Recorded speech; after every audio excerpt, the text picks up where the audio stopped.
All right, so let's be real for a sec. When you think Friday night, cracking open a big old document of NYC council meeting minutes probably isn't what springs to mind, right? Yeah, not exactly a rockin' good time, at least for most folks. But stick with us on this one. This is about the meeting from back on May 23rd, 2024. And honestly, there's some seriously juicy stuff buried in here. We're talking the kind of stuff that really impacts how the city runs. Oh, absolutely. This is where the rubber meets the road, right? We're talking local laws, how your tax dollars are spent. It's the nitty-gritty of city life. Exactly. So we're going to break it all down. Decisions, debates, even a little bit of drama, believe it or not, from that May 23rd, 2024 meeting in City Hall. Now, there's always a little something to keep things interesting, right? Always. Now, the minutes mentioned Speaker Adams was there, but Councilmember Farias was the one actually running the show, acting as, let me get this right, President pro tempore for the day. Right. Pro tempore essentially just means temporary. They step in when the speaker can't run the meeting. Just goes to show how collaborative these meetings really are. Teamwork. Gotcha. Okay, so we've got the scene, the players. Now, I know these meetings have a whole structure, right? Like opening prayer, calling everyone's names to see who's there, all that jazz. But for our deep dive today... You're cutting to the chase. Exactly. And looks like for this meeting, the main course was a mix of land use call-ups, whatever those are, and more importantly, the committee reports. Yes, the committee reports. This is where the real work gets done, you know. Before anything goes to a vote in front of the whole council, it's debated and fine-tuned in smaller committees. Think of them as the workshops where the sausage gets made without the questionable smells, hopefully. So a sneak peek at the decision-making process. Got it. Now, speaking of sneak peeks, there was one land use call-up that caught my eye.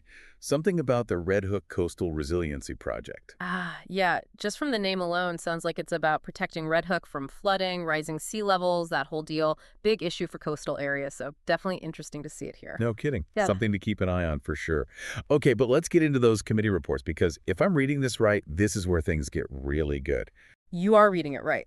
Finance Committee was busy, passed a bunch of resolutions. One that really jumps out involves the Queens Plaza Court Square Business Improvement District. Okay, and remind me what those are about again. I always forget. Basically, they're trying to make the area more business-friendly, right? Yeah. Attract investment, that sort of thing. Anyway, they voted to both rename and expand it this time around, which can get a little controversial. And in fact... Don't leave me hanging. The minutes show one lone council member actually voted against it. Ooh, juicy. More on that later, I hope. You bet. Now let's move on to another big player in this meeting, the Housing and Buildings Committee. Seems like parking structures were the stars of their show. Wait, really? Parking structures? Like the places we leave our cars? Tell me more. Oh, there's more. All right. We're talking 3 whole local laws, all about parking structures. And not just little tweaks either. These seem like pretty substantial changes. Okay, so 3 whole laws. This is oddly specific. Hit me with the highlights. What kind of changes are we talking about?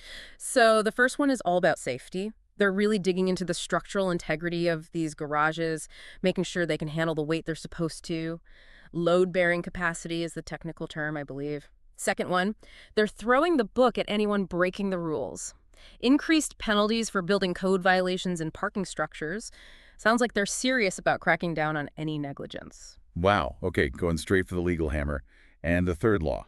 Third one is all about being proactive. Mandatory inspections, more frequent checkups, that sort of thing. Clearly, someone's worried about these parking structures. 3 very targeted laws. You're right. That's not just tweaking around the edges. That seems like a real statement about how the city views these structures. Makes you wonder what sparked that, huh? Right. Was there some kind of event, a recent collapse or something that got everyone's attention? Or maybe it's just part of a bigger push to address aging infrastructure in general. It's a growing concern in lots of cities, not just New York. Makes you wonder what those behind-the-scenes conversations were like, right? For sure. That's what I love about these deep dives. You get these little glimpses into the decisions that shape our daily lives in ways we rarely even think about. Totally. Okay, but before we get totally lost in the weeds here, remember that lone no vote on that Business Improvement District thing. Did they spill the tea on who it was? They did. Remember that dramatic pause earlier? Turns out it was none other than Councilmember Yeager. Yeager. Okay, name's familiar, but remind me, what's his deal? What kind of voting record does he have? Well, I'm not walking into that minefield. Let's just say he's known for being a strong advocate for his district, and he doesn't shy away from challenging the status quo. definitely not afraid to stand alone if he thinks it's the right thing to do. Interesting. So many possibilities. Maybe he hated the new name they picked or thought it hurt his district somehow. Guess it's part of the mystery? Exactly. Trying to piece together the why behind these votes, that's half the fun. Well, we'll definitely have to keep an eye on Councilmember Yeager, that's for sure. Mm. But for now, let's shift gears a bit. We've talked about what they decided at this meeting, but what about the future? Anything new popping up that could have a major impact down the line? You're talking about the bills they introduced but haven't actually voted on yet? Bingo. What should we be watching out for?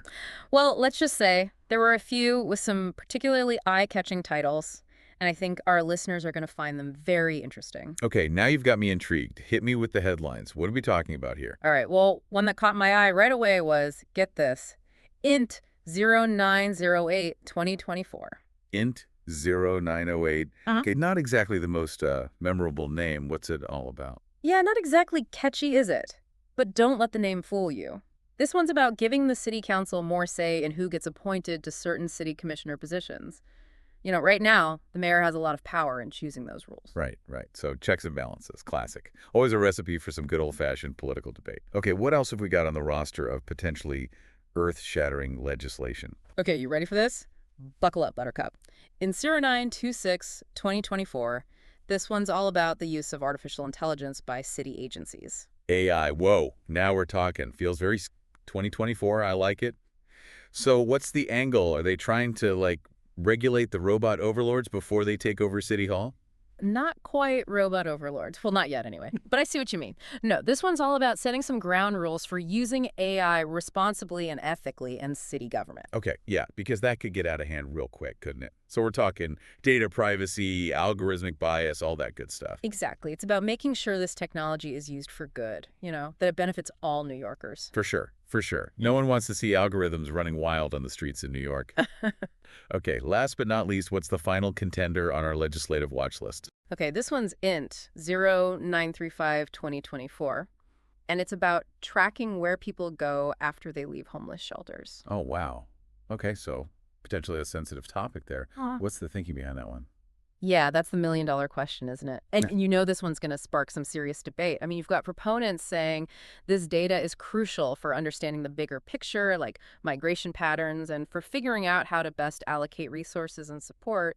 But then you've got Crim, and we're going to be worried about privacy concerns, potential misuse of this information. Right, right. It's like, how do you gather information and use it for good without, accidentally creating new problems or making existing ones worse? Exactly. It's about finding that balance and honestly making sure the voices of people experiencing homelessness are front and center throughout the entire process. Absolutely. So we've got checks and balances, the brave new world of AI, and the complexities of homelessness. Quite a lineup for one city council meeting. Right. And it just goes to show, it's not always about the flashy headlines. Often it's in these meetings that seem, well, kind of ordinary on the surface that the most impactful decisions are made, the ones that shape the city we live in. So true. And the best part is we all have a voice in those decisions. Stay informed, people. Made your voice heard. But speaking of making our voices heard, we do have to wrap up this part of our deep dive. But we're just getting started.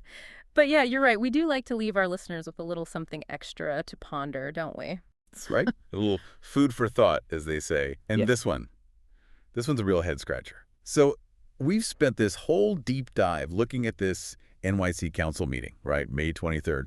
And wow, they covered a lot of ground. I mean, we saw them wrestling with everything from like making sure parking garages don't fall down on us Very important. to like the whole future of AI and what that means for the city. Big stuff. It really is. Decisions that impact every New Yorker. And that brings us to our final thought for today, our lingering question.